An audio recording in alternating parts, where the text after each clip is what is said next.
अस्सलाम वालेकुम पाकिस्तान, हमीन नकीबी आपकी खिदमत में हाजिर है। नाजरीन, गरीब महंगाई की चक्की में पिस रहा है और चालान के लिए भी ट्रैफिक कवानीन सख्त किए जा चुके हैं। बहुत अच्छी बात है, हुकूमत शहरियों को कानून के दायरा में लाना चाहती है, लेकिन हम सब सुनते आए हैं कि पेट्रोल पंपों पर पूरे पैसे लेकर पेट्रोल कम डाला जाता है, मशीनों के साथ छेड़खानी की जाती है। लेकिन अब ये बात खुलकर अयां हो चुकी है कि पेट्रोल पंप वाले मशीनों के साथ गड़बड़ करके पेट्रोल की मिकदार कम दे रहे हैं। जैसे जैसे साइंस ने तरक्की की, वैसे वैसे फ्रॉड के नए तरीके भी दरियाफ्त होने लगे और अब आलम यह है कि एक ऐसा रिमोट कंट्रोल डिवाइस ईजाद हो चुका है जिसके ज़रिए पेट्रोल पंप मशीनों को कंट्रोल किया जाता है। पेट्रोल पंप वाले जब चाहें इसका एक बटन दबाकर मिकदार कम या ज़्यादा कर सकते हैं और पेट्रोल डलवाने वाले को पता तक नहीं चलता कि इसने 2000 रुपये का पेट्रोल डलवाया था, लेकिन असल में इसे 1200 या 1500 का पेट्रोल डालकर दिया गया है। ये किस्सा यहाँ ही ख़त्म नहीं हो जाता, बल्कि ये रिमोट कंट्रोल इतना पावरफुल है कि जब चेकिंग करने वाले इदारे पेट्रोल पंपों का रुख करते हैं तो पेट्रोल पंप का अमला खामोशी से इस बटन को ऑन या ऑफ कर देता है और चेकिंग टीमें यही समझती हैं कि पेट्रोल की मिकदार पूरी है, और जैसे ही ये टीमें पेट्रोल पंप से रवाना होती हैं ये अमला फिर से फ्रॉड करना शुरू कर देता है। तो नाज़रीन, ये रिमोट कंट्रोल आला क्या है, ये पेट्रोल पंप मशीन को कैसे कंट्रोल करता है, आम सार्फिन कैसे एहतियात कर सकते हैं कि वो इस फ्रॉड से बच सकें, तो आइए देखते हैं ये मालूमाती वीडियो। नाज़रीन, वज़ीराबाद शहर में पेट्रोल फ्रॉड की एक हैरानकुन और जदीद टेक्निक बेनकाब हो गई। पेट्रोल पंप पर खुफिया तौर पर एक ऐसा रिमोट सिस्टम नस्ब किया गया था जिसकी मदद से मशीन से निकलने वाला पेट्रोल कम कर दिया जाता था, जबकि मीटर इस तरह चलता जैसे मुकम्मल मिकदार फ्राहम की जा रही हो।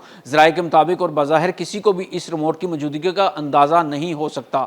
जब ग्राहक गाड़ी में पेट्रोल डलवाते तो बटन दबाने पर मिकदार कम कर दी जाती और सारिफ को असल से कम फ्यूल मिलता रहता। महकमा कंट्रोल और मुकामी इंतजामिया ने कार्रवाई करते हुए पेट्रोल पंप को सील कर दिया, जबकि रिमोट डिवाइस कब्जे में ले ली गई। इब्तदाई तहकीकात में इंकशाफ हुआ कि यह तकनीक मखसूस वक्तों पर इस्तेमाल की जाती थी ताकि लोग शक ना करें। तो नाजरीन, आइए अब जानते हैं कि असल साजिश क्या है, ये रिमोट काम कैसे करता है। तो नाजरीन, ये रिमोट कोई आम रिमोट नहीं, ना ये पेट्रोल कंपनियों का हिस्सा है, ना ये किसी मशीन की असल चीज़ है। असल धंधा कुछ यूँ होता है, मशीन को खोलकर इसके मीटरिंग यूनिट में एक गैर कानूनी चिप लगा दी जाती है। चिप को ऐसे सर्किट से जोड़ा जाता है जो पेट्रोल गिनने वाले सेंसर को कम या ज़्यादा करने की सलाहियत रखता है, और फिर इस चिप को सादा रिमोट से ऑन या ऑफ किया जाता है। जब कोई कस्टमर आता है तो इस चिप को सादा रिमोट से ऑन कर दिया जाता है जिससे पेट्रोल कम निकलता है, और कई पेट्रोल पंप पर तो ये मुस्तकिल ऑन रखा जाता है और ऑफ इसी वक्त किया जाता है जब कोई चेकिंग टीम आने वाली हो तो फौरन रिमोट का बटन बंद कर दिया जाता है और पेट्रोल पूरा आना शुरू हो जाता है। तो नाजरीन, अब यहाँ अहम सवाल पैदा होता है कि सारिफ को क्या करना चाहिए, वो कैसे बच सकता है।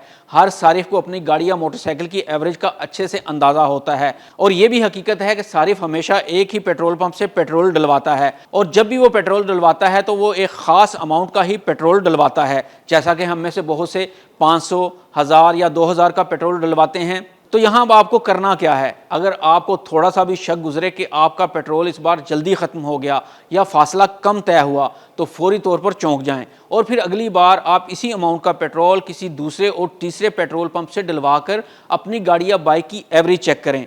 अगर तो गाड़ी एवरेज पूरी दे तो समझें कि पुराने पेट्रोल पंप जहाँ से आप पेट्रोल डलवा रहे थे वहाँ पर कोई गड़बड़ की गई है। इस सूरत हाल में फौरी तौर पर मुतलका इदारों को अपनी शिकायत दर्ज करवाएं। नाजरीन, क्योंकि ये एक रिमोट डिवाइस का मामला है, इसे एक अच्छा खासा पढ़ा लिखा बंदा भी नहीं पकड़ सकता और पेट्रोल चेकिंग वाले इदारे भी चकरा जाते हैं। इसके लिए साइंस के माहिरीन और सॉफ्टवेयर इंजीनियर्स की खिदमत लेना पड़ेंगी जो कोई ऐसी डिवाइस ईजाद करें जो हर पेट्रोल पंप पर चेकिंग टीम के साथ जाए और इस डिवाइस के जरिए चेक किया जाए कि रिमोट कंट्रोल के सिग्नल तो कहीं फिजा में नहीं फैले हुए। तो नाजरीन, सारी सूरत हाल में हुकूमत का क्या रद्द अमल है और इनको कौन पकड़ता है। पाकिस्तान में ये पकड़ना सिर्फ 2 इदारों का काम है, यानी central waiting and measurement department और दूसरा ऑयल मार्केटिंग कंपनियां जैसा कि टोटल, शेल और दूसरा मुतलका ऑयल मार्केटिंग कंपनियां। चूंकि आम तौर पर पेट्रोल पंपों की चेकिंग कम होती है और जहां चेकिंग कम हो वहां फ्रॉड भी ज्यादा होता है। आज जो रिमोट पकड़ा गया ये सिर्फ एक मिसाल है। हकीकत यह है कि पूरे मुल्क में अब भी ऐसे फ्रॉड सिस्टम लगे हुए हैं। नाजरीन, पाकिस्तान में महंगाई का तो हर कोई रोना रोता है, मगर असल रूट मार वो है जो पेट्रोल पंप की नोजल से हो रही है। आप कहते हैं बाइक एवरेज कम देती है, गाड़ी पेट्रोल ज़्यादा क्यों खाती है, पैसे ज़्यादा क्यों लगते हैं, क्योंकि शायद आपको हर बार पूरा पेट्रोल दिया ही नहीं जाता। ये सिर्फ रिमोट का स्कैंडल नहीं, ये पाकिस्तान की सबसे बड़ी खामोश चोरी है और आज ये चोरी पूरी कौम के सामने बेनकाब हो चुकी है। हमीन नकीबी को इजाज़त दीजिए। अल्लाह हाफिज़।